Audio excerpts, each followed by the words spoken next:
Here I am,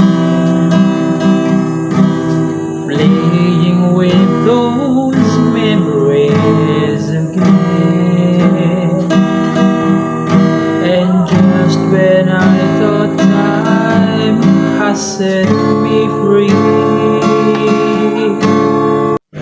Hello mga ka-idol! So ngayon, meron ulit ako sa inyong ituturong napakagandang kanta, no?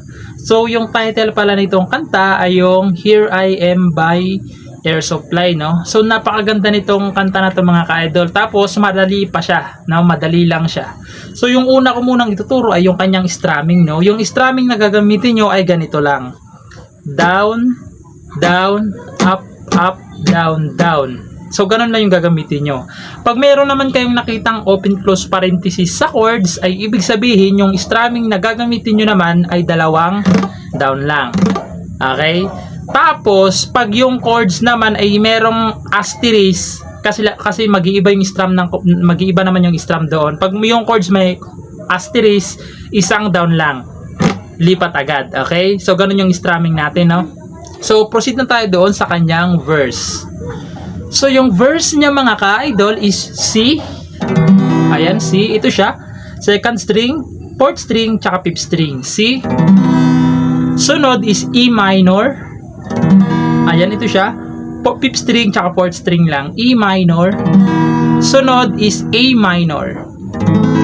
Yung A minor, ito siya. Second string, fourth string, tsaka third string lang. Ayan, A minor. Sunod is E minor ulit. Babalik kayo ng E minor. Tapos, A7. Yung A7, ito siya. Second string, tapos fourth string lang. Ayan, A7. Sunod ay yung D minor. Yung D minor, ito siya. Yung D minor, ito siya. First string, tapos third string, tapos second string. Ayan, D minor. Tapos, D minor ulit. Dalawa yung D minor dyan para hindi kayo malito ng bagsakan ng kanta. No? D minor ulit, tapos G.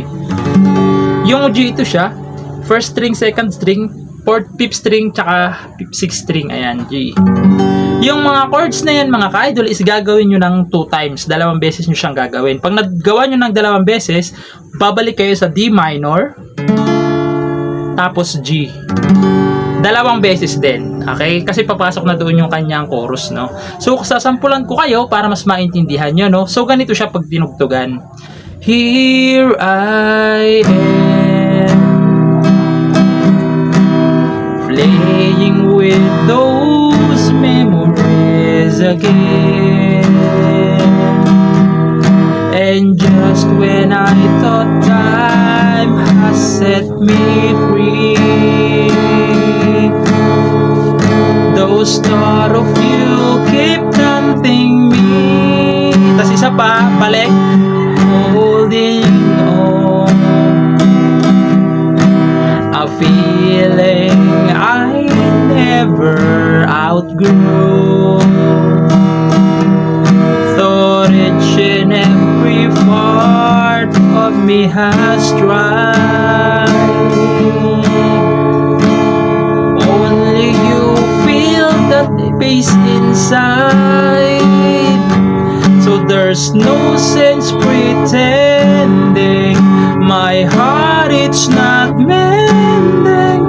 Tapos papasok na yung just when I thought. So doon na siya papasok. Doon na yun sa chorus, no? So hindi ko na rin papatagalin. Puntahan na natin yung chorus. So yung chorus niya mga ka-idol is C, E minor,